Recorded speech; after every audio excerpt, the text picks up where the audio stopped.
I had a lot of thoughts about Beyblade's game design lately, and honestly, I couldn't shake the itch to put those thoughts into a video.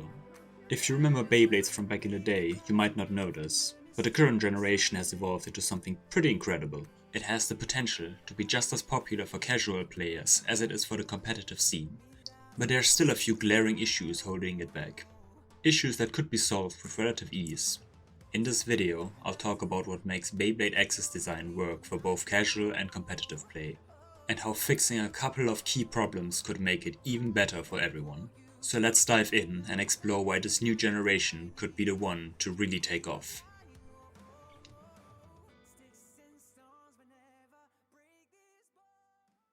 One of the most striking aspects of Beyblade X is its sheer accessibility. The game boasts a remarkably low skill floor, making it easy for newcomers of all ages to jump in. This ease of use makes Beyblade X not just fun for enthusiasts, but also small children and even those who might never give similar games, like complex card games, a chance. Personally, I've experienced this firsthand. I've introduced Beyblade to friends who wouldn't usually touch anything nerdy, people who are expected to roll their eyes at the idea of spinning tops, and to my surprise, they loved it. The tactile thrill of launching and the chaos of the arena made it so easy for them to get into it. It's a game that doesn't require any prior knowledge or special skills. You can hand someone a Beyblade, explain them the basics in seconds, and they are hooked. But Beyblade isn't just for casual fun. I recently hosted an impromptu tournament at a fighting game event, and the response was just as incredible. These were players who thrive on competition and depth, and they dove in immediately. I explained the rules in 2 minutes, and within moments they were cheering for big hits, bantering over each other's Beyblade setups, and getting deeply invested in matchups and mechanics. As the tournament progressed, they began realizing what strategies worked and what needed tweaking, and I could tell they were already planning how they'd adapt their combinations for the next event I'll inevitably host.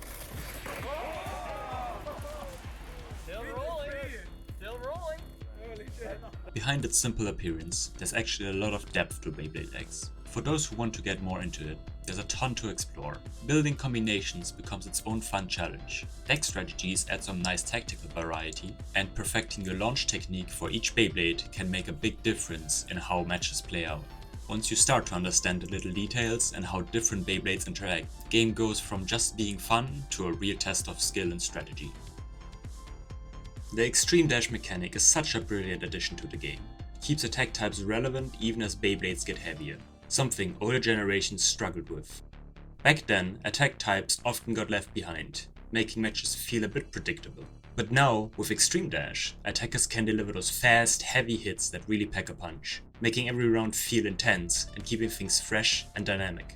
What's even more exciting is how it adds layers to your launching decisions. You can launch your Beyblade to attach to the rail for maximum speed, block your opponent from riding the rail, or you can dodge the initial extreme dash of your opponent by banking your Beyblade on the other side of the rail.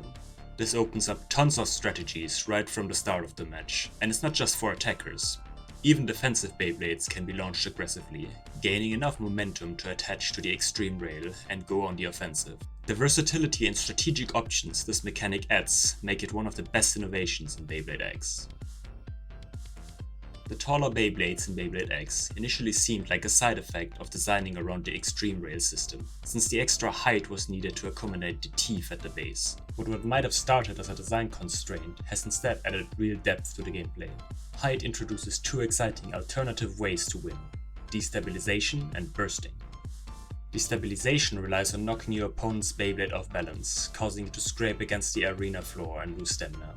This gives even aggressive attack-focused Beyblades a way to outlast stamina types by forcing them into bad positions. Meanwhile, the burst mechanic lets you aim to get under your opponent's Beyblade and hit its ratchet directly, forcing it apart and securing an instant victory. These two mechanics make it feel like you can outplay your opponent, even if you're at a disadvantage in the Beyblade matchup. Instead of being locked into a battle of who spins the longest, you have creative tools to turn the tide, whether it's by destabilizing your opponent or breaking through their defenses with a burst. It's how I've managed to snag wins with Wizard Arrow against Wizard Rod, a matchup that, if it just came down to stamina, would be impossible to win. Not the most consistent approach, but when it works, it's incredibly satisfying. These systems add a layer of strategy and skill to every match, giving you the chance to win with clever play rather than just raw power. Of course, no system is perfect. Beyblade X gets a lot right, but there are some areas where things don't quite click, and the balance doesn't land as well as it could. Let's take a closer look at these issues and explore some ideas for improvement. First, let's revisit the tall height of Beyblade X models. While height adds the strategic layer of destabilization and bursting from below, it also creates a significant issue for build diversity. Taller Beyblades are generally easier to destabilize, more vulnerable to bursts since their ratchets are more exposed, and may even suffer from reduced stamina due to a higher center of gravity. These factors heavily incentivize building lower, reducing the variety of viable strategies and making tall builds feel like a weaker option in most cases. Since power creep is an inevitable part of the game's evolution, focusing on enhancing ratchets rather than blades might provide a more balanced solution. This could allow weight creep to influence the game without undermining its core mechanics. To address these imbalances with taller Beyblades, we could introduce specialized ratchets designed to enhance their viability and add depth to customization. For example, weighted tall ratchets could counteract height-related disadvantages by improving stability or burst resistance. These ratchets would feature unique gimmicks, such as uneven weight distribution for aggressive, low stamina attack builds, or outward weight distribution for stamina-focused setups with increased burst vulnerability. A great example of this concept is the new 385 ratchet, which works especially well with low resistance bits due to its gimmicks that improves burst resistance. Ratchets like these open up more possibilities for tall builds, giving them unique strengths and trade-offs that encourage thoughtful customization. Integrating ratchet designs with distinct attributes doesn't just address the height issue, it also makes Beyblade building more engaging as a whole. Each ratchet could serve a specialized purpose, aligning with specific playstyles or strategies. This approach not only diversifies the metagame, but also creates better synergy between components, ensuring each part plays a meaningful role in competitive play. Defense types in Beyblade X face a conceptual challenge. Traditional defense, setting stationary in the arena center, becomes a liability against the extreme dash mechanic. Attackers can easily target and overpower them, and with defense types often having less burst resistance, the odds are stacked against them. Think about it.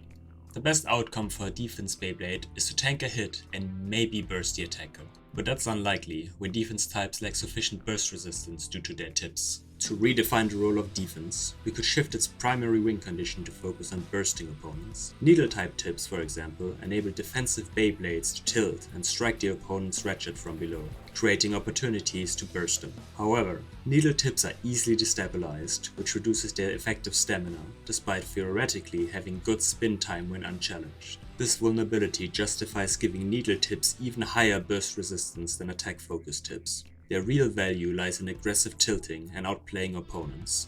On the other hand, certain balance tips like Hexa are misaligned with their intended roles. Though Hexa is positioned as a balance tip, it currently offers more stamina than many needle tips, while also providing top-tier burst resistance. This contradicts the idea that burst resistance should generally be inversely proportional to stamina, unless your unique shape or gimmick calls for an exception. High aggression, low stamina tips need strong burst resistance to justify their risk-reward style, while stable, high stamina options should pay the price with lower burst resistance to maintain fairness. Conversely, easily destabilized tips like Spike, Needle, or Metal Needle deserve especially high burst resistance to compensate for their inherent fragility. Additionally, defensive blade designs that protect their own ratchet while still making solid contact with the opponents can create more dynamic interplay.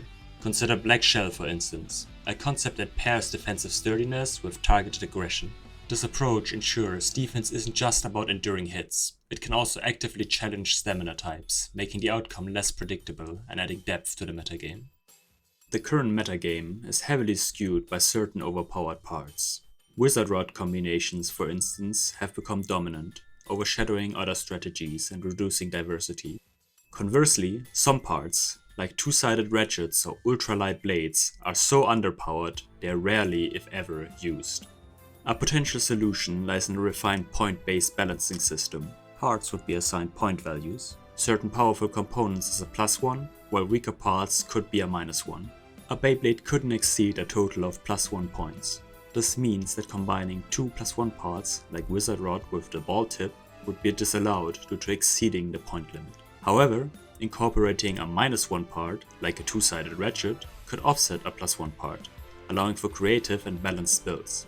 We could even introduce +2 or +3 parts in the future. which would require multiple -1 parts to balance out. The system not only curbs the dominance of overpowered combinations, but also breathes new life into underutilized parts. Weaker blades could find a niche by being paired with powerful tips or ratchets, effectively leveling the playing field. Additionally, introducing weighted ratchets as +1 parts could enhance weaker blades, giving them a competitive edge and encouraging experimentation. Another consideration is to change how bit bursts are scored, while ratchet bursts remain the same. Reducing the penalty for bit bursts from 2 to 1 would encourage players to experiment with naturally burst-prone designs, often taller or bulkier bits, without the fear of gifting the opponent an instant win. Bits like Gear Ball, Disc Ball, and even Glide could become more appealing choices if their vulnerability didn't carry such a steep penalty.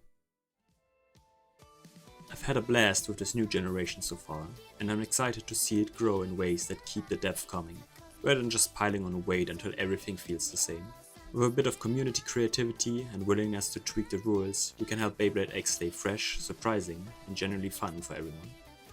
Of course, it's ultimately up to Takara Tomy to decide on official changes, but that doesn't mean we're stuck on the sidelines. We can run our own custom rule set tournaments, test out new ideas, especially with the help of 3D printing, and show what's possible.